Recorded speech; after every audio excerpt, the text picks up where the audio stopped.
Dr. Jiniman, chairperson of this session, Professor Sadish, Professor Sujata Mahajan, Professor Salil Mishra, Dr. Sajna, who of course provided me with this invitation to deliver the talk on film history.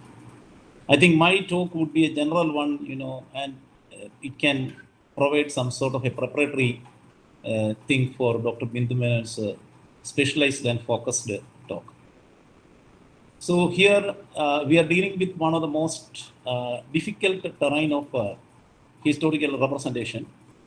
That's why I have given this title as Real Past and the Question of Historical Film. What is real and real? Is there any connection between the real and the real?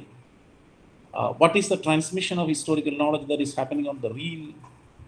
And what ought to have been transmitted from the real to real are some of the complex issues connected with the objectivity of history, the positivist notions of history, the status regarding the facts, the so-called facts and primary sources which we were and are dealing in creating and crafting a historiography.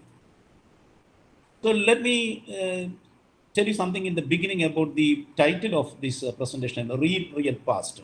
Then I will go to the basics of the presentation of the problem which I am discussing today. What is real is, to the best of my understanding as of now, it was not there 5 or 6 years before when I was not having enough reading on film history.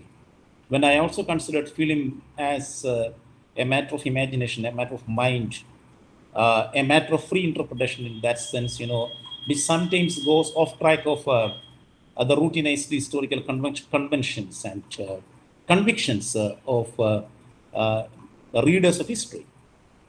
So real can be considered as two. That is the real that is before you, that is present in the form of history, and the real that is happening every day.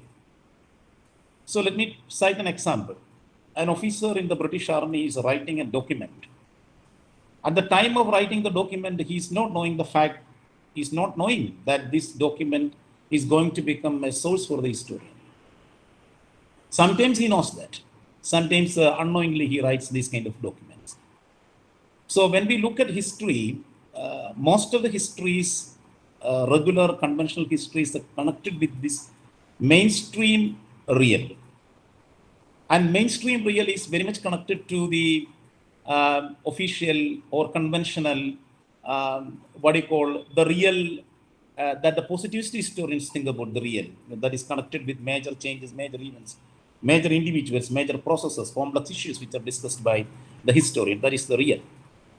So I am trying to make a dissection of this real into two. That is, one real is the kind of real that the professional historians were dealing with, or the conventional historians, and even the professional and modern historians are dealing with the real, in the sense that the real belongs to the particular arena where some serious historical events, processes, and complex issues were happening in the society. On the other part, there is also another real that we need to understand. That is, the same officer who was writing this particular colonial record was having a real which is very personal. Maybe his private life, maybe the everyday life practices, maybe his time that he used to spend together with his fellow officers in the British club, in the European club, travels, romances, agonies, disillusionment, frustration. So all these things are coming in the everyday life of individuals. Not to say about colonial officer, but that is there with every individual in that sense. Even Gandhi is having a private life. Nehru was having a private life. But we are more concerned with the public life of Nehru, the public history of Nehru, which is often constructed by the historians as the fact. So when we move away from this real to the real proposes, or the real invents a kind of integration with the two reals, REAL reals. That is, the real that we understand as the real, the historians understand as the real, in the literal sense of the term, but we have changed much from the notions of the kind of real that we were talking about. Now we are talking about the real is very different.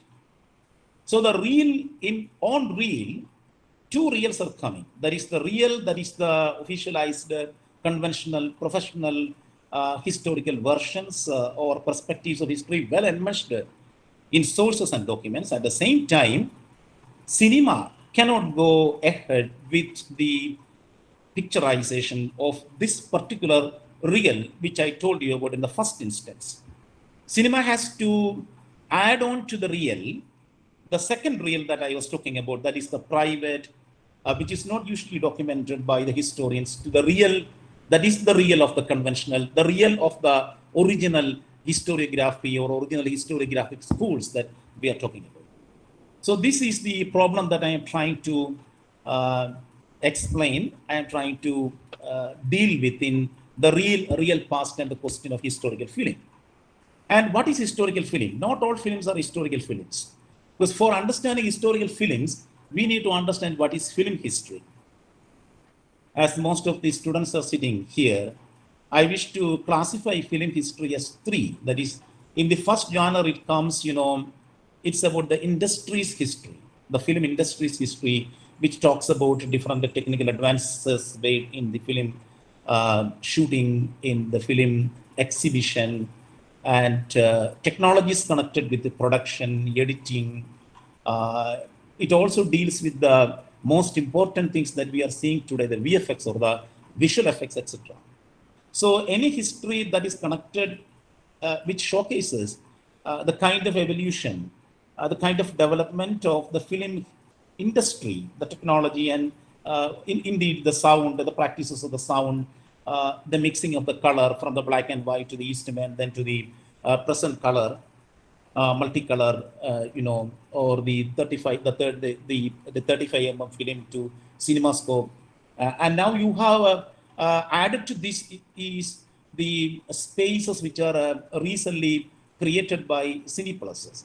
So cinema, in that sense, spatially and technically, it's a technique also in that sense. It's a strategy in showcasing a story before you in its continuum, in its beauty, and in all its attractions and charms for the popular audience.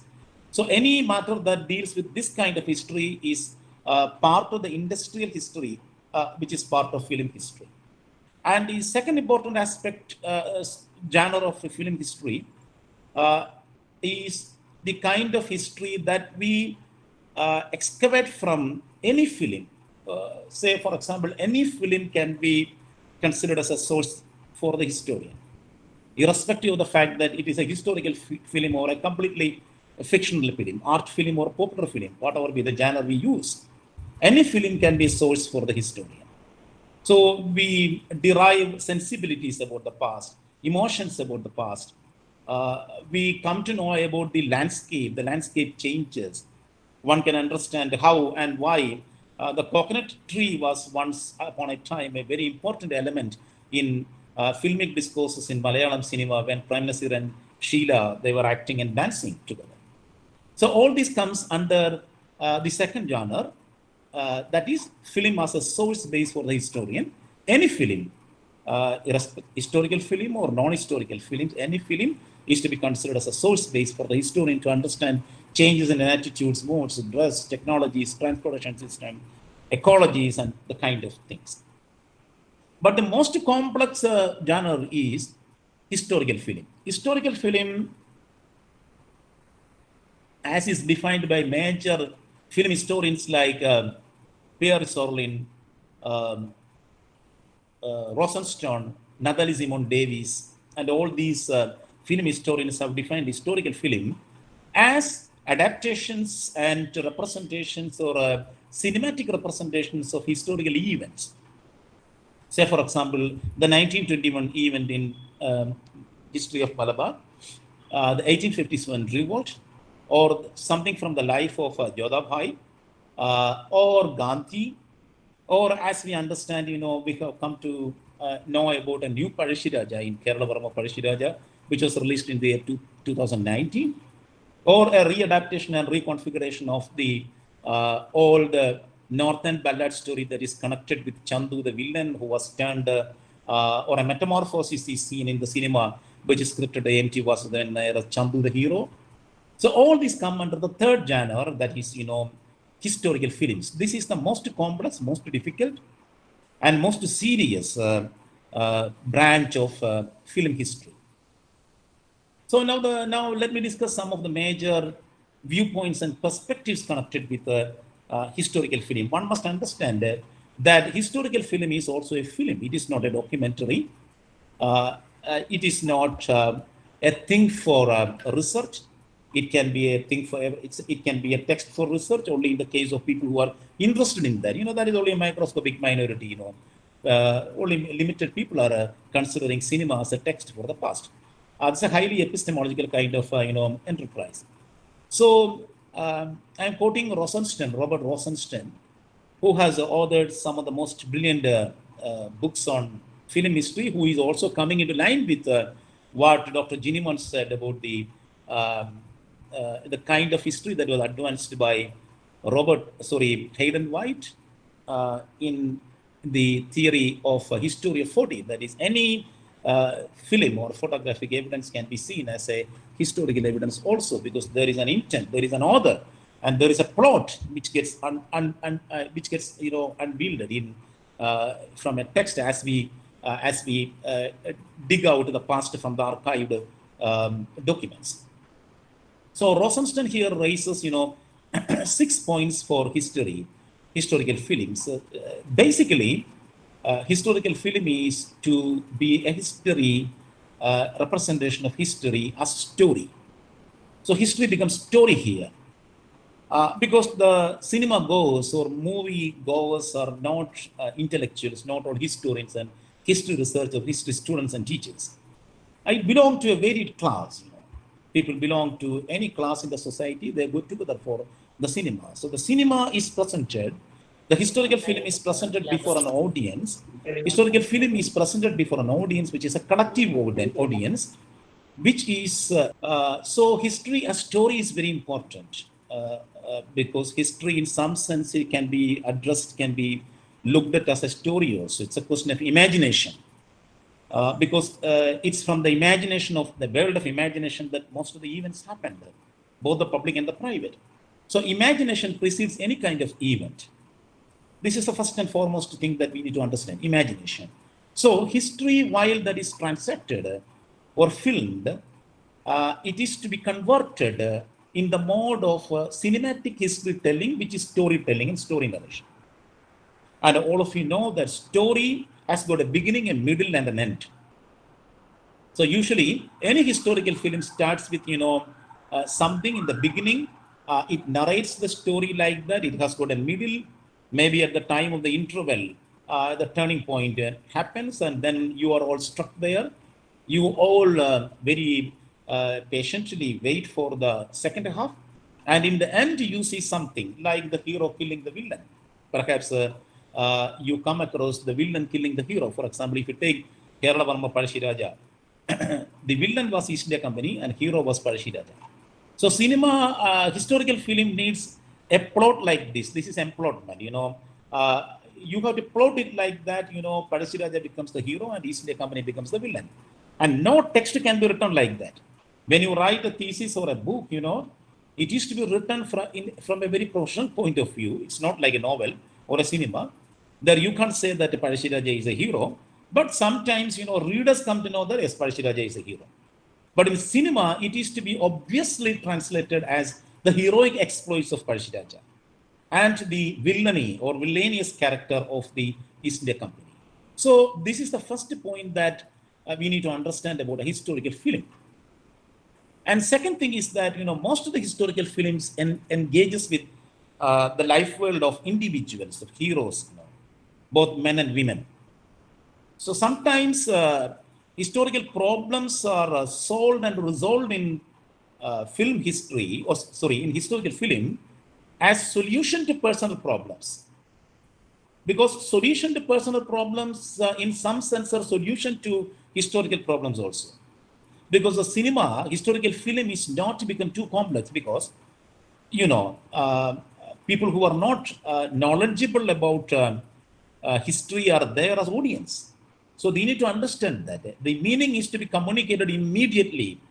There is no option of referring a book from a library or going to the movie theater with a set of books to see that whether the director is correct in representing like this. So what they say, what they do is that they make a simplification of the historical processes by telling historical processes as stories of individuals. Then that is very intelligible to the cinema goer, be him, belonging to any class, maybe belong to the elite class or the middle class or the classes which are the working classes or the subaltern classes, whoever be there in front of the screen need to get the meaning of the cinema shot, that is the single shot that is just screened before you, exhibited before you. So what I understand is that the personal becomes a method of neglecting the difficult social problems addressed by the films. Because this is easy to play on the screen, but it is very difficult to write on the text, because the writing modality is different. When you come to the writing of history, the way in which you narrate the past is different in cinema, historical film, and also in historical text or in archival documents. It's two kind of modes they are following. So the cinematic imagination is more easy with, the cinematic imagination is more flexible with a kind of fictionalization, I'm arguing. I'm not saying that fictionalization is not wrong. Fictionalization in cinema is right, provided that you stick on to the central theme of the historical plot. You cannot go away from that. It is not a falsified imagination. Cinematic imagination is not falsified. In the case of historical films which yield good result, which narrate stories, which resolves complex issues. So on the screen, for making the communication effective and for making the communication as a closed, simple and completed past, this is a major limitation with historical film. I think Dr. Bindu agrees with me in that, because there are no possible alternative possibilities to what is happening on the screen.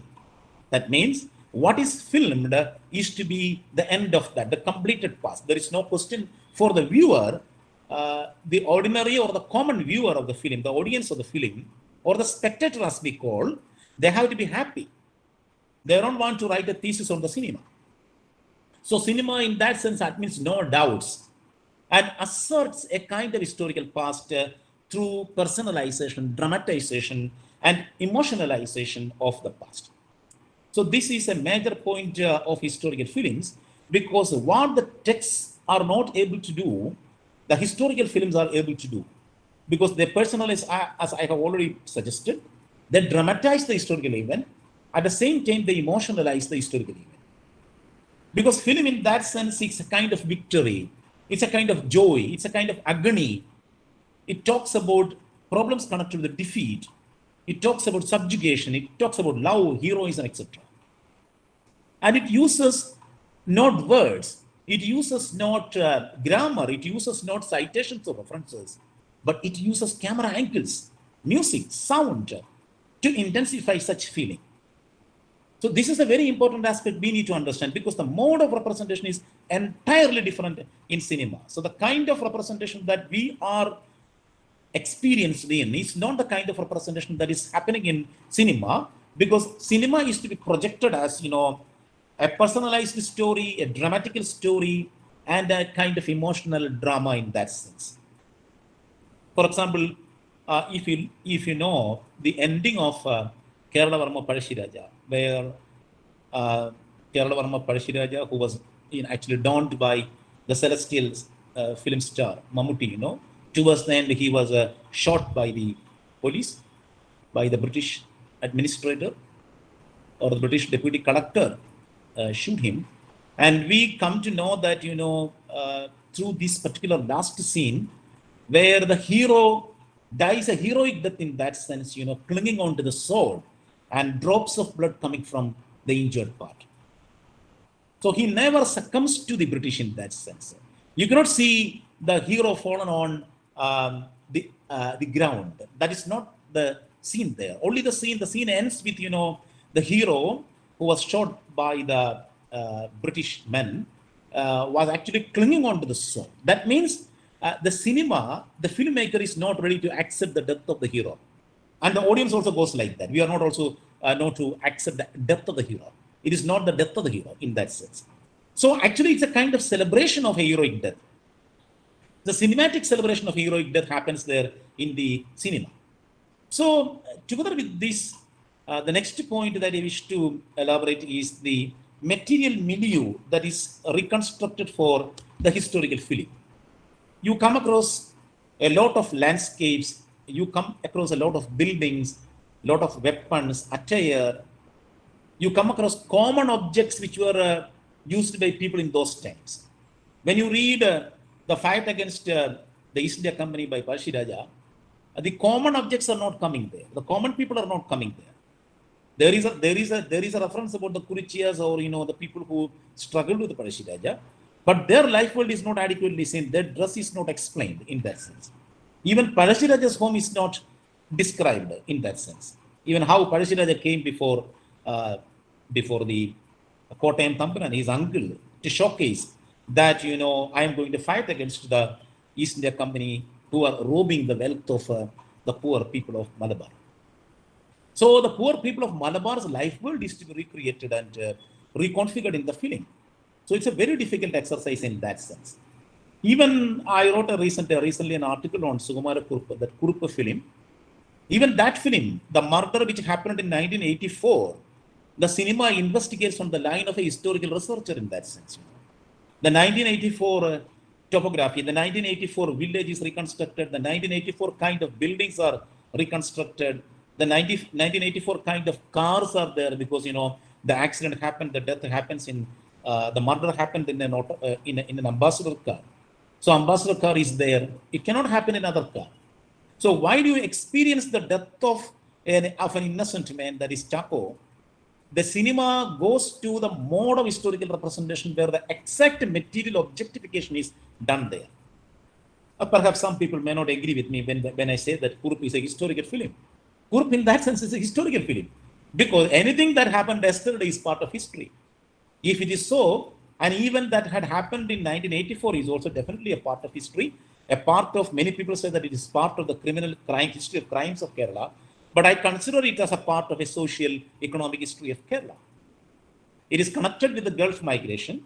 It is connected with the booms in the economy. It is connected with the ambition changes in people. So all these mindsets are reconstructed in the cinema, that is Kurupa. So I argue that this is a historical film in that sense. While it is very difficult for the syllabus makers in any of the universities to endorse this as a historical film. One day will come, I am sure about that, because things are to be like that. Because we are not supposed to know historically through historical films about the heroes who are already celebrated in the history textbooks, but we have to come down to see what was happening in the everyday life of the people together with the everyday material milieu of the people in different times. So that is very important. Some of the films recently released in Kerala, it's very hard to believe because of the falsification of the material milieu or the falsification of the attire or the kind of weapons they used, to fight against the enemy. I'm not naming any such film, but that's definitely a problem connected with some of the films, especially the film which was actually filmed on the basis of the history of Kunyali Marika. And sixth is that in cinema, the cinema shows history as a process. In cinema, there is economic history, there is history of race, there is history of class, there is history of caste and gender in the lives of the people. But when written history compartmentalizes these kind of aspects and concepts, these kind of problems, cinema cannot compartmentalize that. Because cinema engages with these factors, these structures, I must to say, with the cinematic imagination through a consolidation or condensation process. The film integrates in that sense different kinds of histories. Only thing is that when you take historical film as a major source for understanding, for analyzing, the historian or the historical researcher or the student can't understand this compartmentalization. It is their duty to bring out the compartmentalization, the integration as compartmentalization into economy, it's a question of race, question of gender, or a question of social class, or question of caste. So film represents a continuous process, a continuous narration wherein the structures we are taking such classes, we take a class on geostructuralism of Fernand Braudel. It is not the kind in which a historical film is coming from Mediterranean. It approaches Mediterranean from a very different perspective. But there is a connection between the Braudelian history, because Braudel himself says that he uses a word to denote this particular Mediterranean culture as the phantasmagoria of Mediterranean. So in cinema, the phantasmagoria of all these structures come as interwoven, inextricably interwoven. This is a major aspect we need to understand about cinema before understanding historical films. So film integrates and film does not do not compartmentalize or trivialize these facts, because only through integration that the cinema can present a sufficiently interesting narrative, because the narrative is to be interesting. The narrative at the same time is to be continuous. So, because it involves a drama, something like a drama which involves invention of smallest details of largest events. This is a major problem with historical film. Historical film is to resolve the issue of negotiating with, finding out or representing artifacts or places or instruments or weapons which are there in the micro space of the large historical events and problems. So larger events or largest events are to be minusculed into the screen, the reel, where the audience is to get to know the smallest details of the largest events. So that is very important, because once it is exhibited before somebody, the history, once it is exhibited before somebody, it becomes an invention of a tradition to narrate a different kind of history in all its details, in smallest details. But of course, cinema cannot use footnotes. I mean, as statutory warning, you see no smoking, or smoking is punishable, or drinking alcohol is punishable. It is not like that, because on the screen, historical film cannot use the footnotes in that sense. But the footnotes are coming in the form of plots and subplots. There is a main plot for a historical film and subplots for the historical film. So what is happening here is, as I argue through my title, the real, that is the real in itself, is two reals are ably integrated in historical film. That is the real which we are used to hear, which we used to study, which we used to textually analyze or criticize. The real in that sense. At the same time, the real that is more concerned with the minute details of the real, the first real, that is a second real. The emotions of people, the living of people, the houses where people live, the way in which they live, their socialization, their eating habits, their dietary practices, their attire, everything is to be integrated.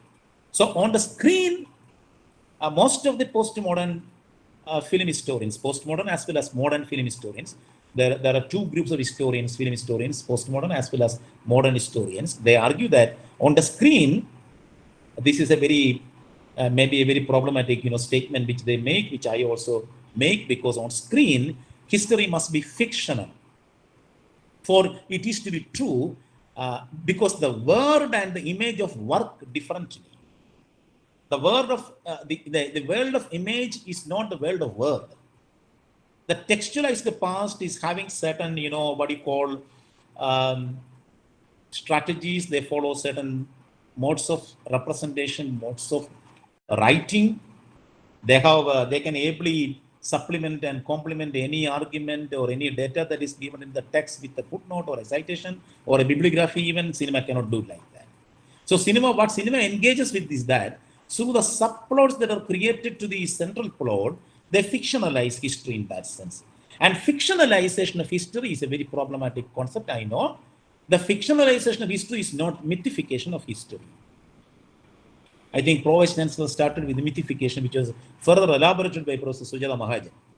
We are not talking about here, I am not talking about fictionalization, that is mythification or falsification, but fictionalization is the historical imagination, that is a particular methodology that is used by the filmmaker who is in the well knowledge of the data that is a historical event. And the film historian, the filmmaker also goes in search of all the documents. He collects documents, he talks to people, then he makes, meetings with the historians. Even in Hollywood films, there is a tendency, it's a good practice that the Hollywood history films, and also in Europe, they do have a historical board, a board of historians to verify the facts of the case. And out of the facts, without changing the facts, they make certain inventions, which is considered by Robert Rosenstein as true invention in historical film. It is not false invention in that sense. So the inventions they make based on the facts, while condensing an event, while summarizing a data, while simplifying complexities, while engaging with ideas and issues and arguments through every shot. So every shot is an event, a completion of an event. It's the representation of a data. It's simplification of complex historical world. And every shot is also an engagement with an idea or an issue. It's an elaboration of a visual elaboration of an idea or a data. In that, fictionalization is a method of film maker. So only if you understand this, the difference between falsification and fictionalization. Now I make an argument, before you that, even datas are made with certain fictions, isn't it? Colonial records about India's past. Do you think that all these are factualized interpretation of events? No. So much of fiction is there. So in historical source making also fiction is there. And how can a historian say that I am using all these documents and I am coming out with an objective past or replication of the exact past? It is not possible. But we are trying for that. We have to try for that. That is very much there. We have to use the scientific method in order to understand the meaning out of the historical data. But that doesn't mean that at the time of construction of a data, that particular data maker or a source maker was a person away from fiction. No. He was also using certain words, he was using and augmenting certain ideas through the representation of the text that he intends to provide a particular meaning to the document. So in providing meaning to the document, in the first instance, in the case of the data makers, the source makers, even imagination comes. So then how can we say that films are simply a question of imagination? No, in that sense. True historical films, they invent true things. It's called the true inventions. For example, if you find some of the true inventions, the way in which Parashiraja is coming in Kerala Varma Parashiraja film, Parashiraja was not having the physical stature of Mammootty, but we all agree with the fact of the filmmaker that the heroism is to be projected here because cinema is not a documentary on Parashiraja. While the Department of History of Karyavattam is making a documentary on Marthanda Varma, you have to follow the exact documentary procedural formalities. But while the filmmaker, M.T. Vasudevan Nair and Hariharan is making something on Parashiraja, they cannot follow simply the data, the conversion of data as data. The data is to be converted as fiction for the people to understand the data. So the conversion here happens on a very different cognitive level, a very higher cognitive level. That's why the script writers of the historical films, they should be people, with an astounding scholarship of history as well as historical imagination. Otherwise, these data will be trivialized in the sense, while you have witnessed in a Malayalam movie, Kayangulam Kochini, where Kayangulam Kochini is fighting against the East India Company. No records talks about that. So that is a false invention, a false imagination. That is mythification or mythification of cinematic history in that sense. That is what I'm talking about. I'm talking about imagination, responsible historical imagination of the filmmaker. In order to condense, in order to integrate the events as well as complex processes and to give a meaning for the historical film. If you go by that dictum, if you go by that reading, then there is no problem with the representation of Mammootty as Parashiraja. There is no issue with that because the central plot of the film goes in line with the major historical arguments. And you may ask other questions also, the way in which Parashiraja was killed, there are various versions about that. Cinema can, showcase only one version. There are documents. So cinema subscribed their belief to the archival documents where it is written that Parshiraja was gunned down by British men. Even the document concerning the death of Parshiraja is ambiguous because three people claimed that they killed Parshiraja. So that is why the three elephants of Kanara Menon was distributed as prize among these three gunners, three killers. One is the deputy collector, another is an officer named the Clay Farm, and another was also a troop, a soldier belonging to the East India Company. So these kind of adaptations and what you call responsible fictionalization of history cannot be objected to when we follow the postmodern tendencies in historical reimagination. So what happens here for a conventional historian is something that is coming as a confrontation between imagination and objectivity. So what is cinematic history? Cinematic history argued that it is story plus history plus imagination. That makes cinematic history. But what is textual history? Textual history is, evidences plus analysis, historical method analysis. And then what is the next? How can you write it? How can you think about it? You have to think about the documents, and only then you can write about the analysis of the documents. No? So there is also imagination. So I argue that the textual history also consists of evidences plus analysis plus imagination. That is textual history. And cinematic history is story plus historical evidences plus imagination. That makes a cinematic history. So both engages with imagination, both engages with a different kind of historical method. Our only thing is that the past is to become experienced in cinema. And that is why the past goes into the families of Parashiraja, past goes into the families of Kuchunni, past goes into the families of any hero that is depicted, because social structures of the past can go deeper into the family in the past. When people look at cinema, they want to look at cinema as histories which are easily recognizable to our system, the system in which we live. So, and apart from that, historical films also provide you with a characteristic feature of, witnessing again. A film is a question of witnessing again. You are with the historical figure, the hero. You are with him in his battle. You are with him while Gandhi is making the Dandi March. You also work with him in cinema because it is your imagination. So the way in which imagination is triggered among the audience is also very important because the film is a product of many and film is a product for many.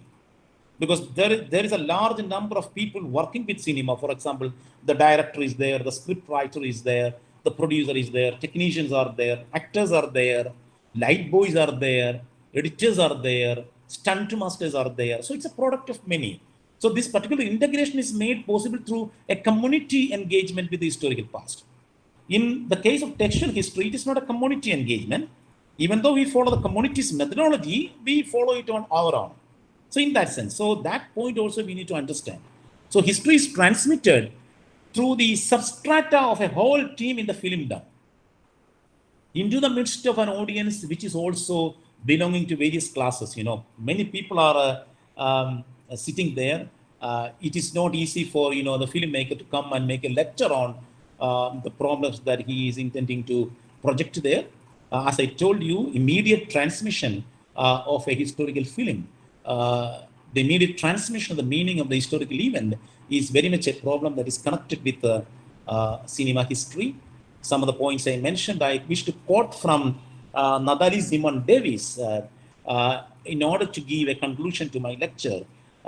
Historical film in which primary plot is based on actual historical events on which an imagined plot unfolds in such a way that actual historical events are central and intrinsic to the story. This is one of the best definitions I have come through with regard to the historical films. Only then you will be able to experience as filmmakers experience. And your experience can be different. Your experience of the historical film can be different based on your affiliation with any kind of community, any kind of class or gender in the society. The latest film wherein Surya donned the role of the heroic factor for the tribals, Jai film. When you see Jai film, what happens is, the dramatization of the subaltern world. So you experience that you are with them. So this is the feeling of witnessing again. So like Roland Barthes comments about this, when you are put into a war-like situation in the cinema, you also become a soldier. Usually you prefer to become the soldier with the hero, and some people prefer to become the soldier with the villain. So this kind of transmission of imagination, that is the visual trajectories giving way to imagination of the audience, where like Roland Barthes talks about when he comments on Battleship Potemkin, a famous film, everybody knows that. He says, imagine yourself in front of a battleship Potemkin, no longer stationed at the end of a telescope, but supported by the same, amidst the same stone, the same crowd, the ideal Potemkin, where you could finally join hands with the insurgents, share the moments with them, share the light, share the same light, and share the same tragedy that had happened on the Odisha steppes. So this is actually one of the most important aspects that we need to understand while we. I think this is one of the most important things that we need to understand about historical film, because the mode of representation, I think I got disconnected for some time. Sorry for that. Really sorry for that. So a lot of things are coming here with the words, concepts, imagination, historical objectivity, subjectivity. All these are to be redefined and reconfigured to understand the seriousness of a historical film. Now the tendency is that corporatization of historical films are also happening in India. That is a very dangerous experience. I have not included that in my lecture because I was basically connected with the methodology of the real transformation of historical film. Thank you very much for patient hearing. Thank you very much. Thank you. My doubt is regarding the statement that you have made about the film Kurb. I have read the article that you have written about the film Kurb, and I have also heard the comments that you have made about the film Kurb in this presentation. So, sir, I completely agree with your points regarding the visual representations of the terrains and other topographies associated with the period of the film. Okay, that's right. I completely agree with you. But my humble question is that how do you, as a historian and as a reviewer of film, how do you see the progress of the film Kurup into its climax? That means those last areas of the plot in which Kurup is shown as getting engaged with the prince of the Dubai kingdom, then that prince himself looking for Kurup and then trapping him with the help of the police officials and then taking him with him, and then the final act in which Kurup is shown as or the Kurup appears in the form of that Lucifer film type ending. So how do you perceive that form of representation of Kurup, which we all know that that's not real? So how do you comment to that ending or that climax of this film Kurup? Thank you, sir. That's a very interesting question. I have also been trying to find out in a meaning, in which the Kurup film ends. Thank you for asking this question. But this question, basically, Anantu, basically, I am not a reviewer of film. I am a film historian. I look only at the historicity of the films. So I respectfully differ with you in that sense. Secondly, the ending of the film is ambiguous. It is not clear. Do the social memory of Kerala or do any of the documents with the police or the investigation team have got a final word about Sumana Kurupu? No. So that is the slipperiness of the event. And this slipperiness of the event, that means the ambiguity of the event provides an opportunity, a structural opportunity for unfolding a true invention in cinematic ending. That is, as we do also. We also think like that he is somewhere, maybe in Dubai, maybe in Finland, maybe in some other country, or he might have been dead, or he is there in Assam or in Nepal. Nobody knows about that. So this inconclusiveness is a slipperiness with the historical data. So what the filmmaker does with that, he manages to project an invention, a cinematic imagination towards the end, together with the social memory, who are ambiguous about the ending of the real Kuruppa. So in the real transformation of the ending of Kuruppa, the kind of story that unfolds towards the end is a cinematic imagination that is also in line with popular memories about Kuruppa. So the cinema, there is no point in disagreeing with the filmmaker because that part is not there. There are no documents about that. Up to that, they were following tightly the documents, especially the diaries, the events in the chronological order, and sometimes, converting the chronology, linear chronology into, episodical chronology in that sense to provide meaning. But towards the end, the cinema maker, the filmmaker uses the logic of cinema, or as we call in history as constructive reasoning, based on some of the memories, some of the falsified memories or consciousness which are ambiguous about Kurub. So this ambiguity about the end of Kurub provides, this is my point to you, my response to you, this ambiguity about the end of Kurub's life is projected by cinema through another cinematic imagination, which can only be considered as true cinematic imagination. It is not a false imagination. You have the right to imagine like that. That is not part of history. No, that is not part of history. The cinema is to go like that only on the reels. Thank you. Thank you for your question. Sir, my name is Nandana Krishnan and I am a researcher at Department of History. Sir, you told about the need for fictionalization of history. That's true. And of course, as we know, the employment of past is there, and historian can tell and construe about the past and provide a narrative based on his individual and aesthetic experience. I completely agree with sir. But we criticize historians for being disseminating falsified information or falsified knowledge. Doesn't the filmmakers also make such attempts, imploting the real events in such a fashion that it disseminates a rather different message and different knowledge? Say, for instance, we can see the films. There are films that being influenced by the hegemonic nationalism and presenting films, historical events in 1990s, the films of Maniratnam, and there are like other films that represents being influenced by nationalism and other dominant narratives, sometimes cultural preferences of an area. And we need to also, you might have noticed that the textbook history or the academic discourse is only one discourse about the past, and past is mostly made accessible to the layman through these discourses, through like films, popular fiction.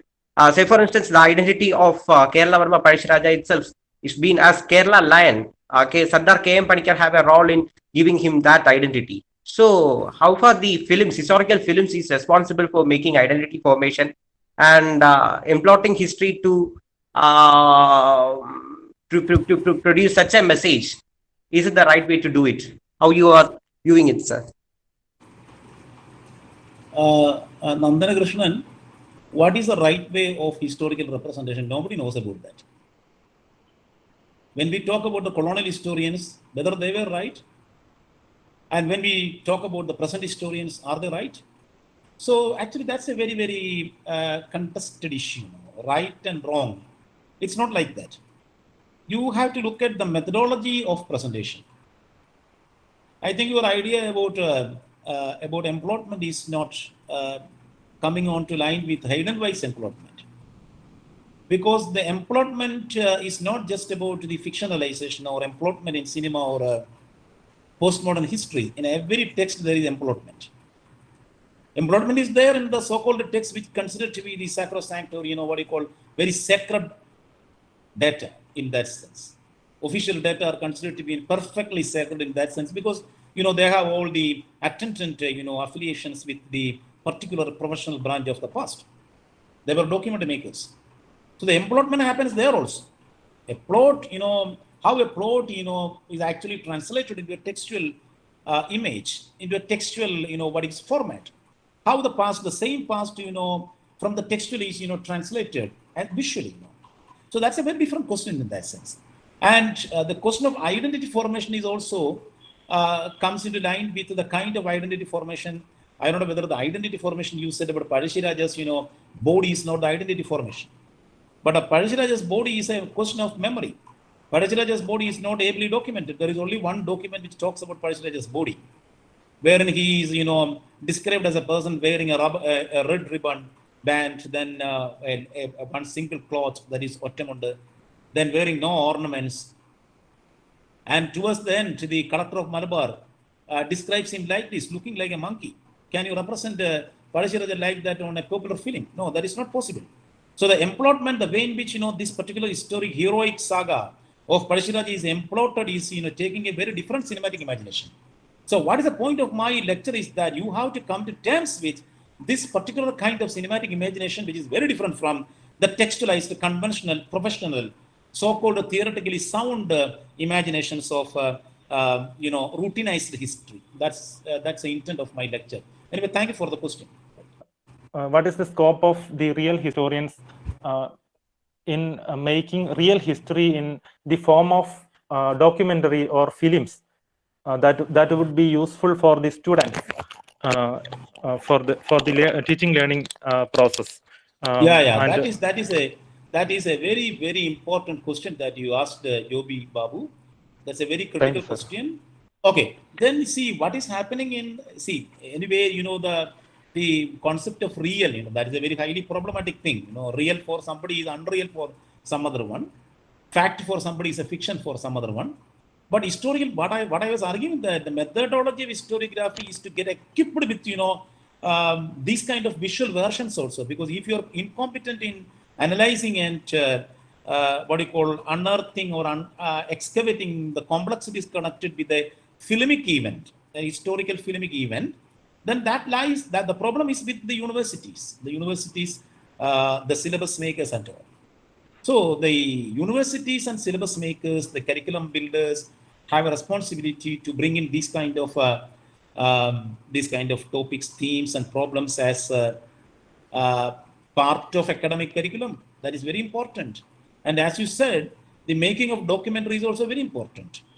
Suppose the Department of History is making a documentary, then that documentary will be mostly, there is a possibility that the documentary will be something coming out of a research project. That is very good.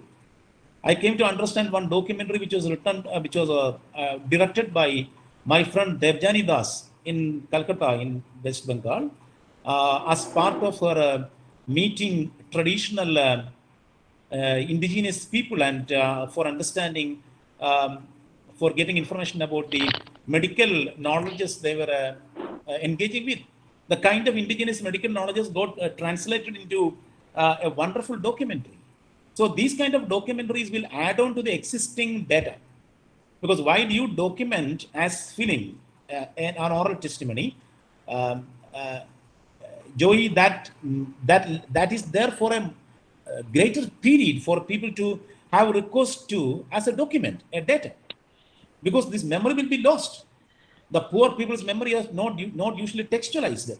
So these memories have to be documented, filmed, and it should be the social responsibility of the history departments to convert their action plans from writing large theses and writing large reports which are not read by anyone, but to come out with the documentaries, come out with good documentaries based on good research. And that is also a point to differ with the mythification of history. That is the strategy. That should be a culture of academics in order to combat the mythification and falsification of history. You see, if the departments all over Kerala or all over India are making these kind of documentaries, then definitely an ocean of historical documentaries will emerge. If it is based on true facts and evidences, then that constitutes a different history for the nation itself. Thank you so much.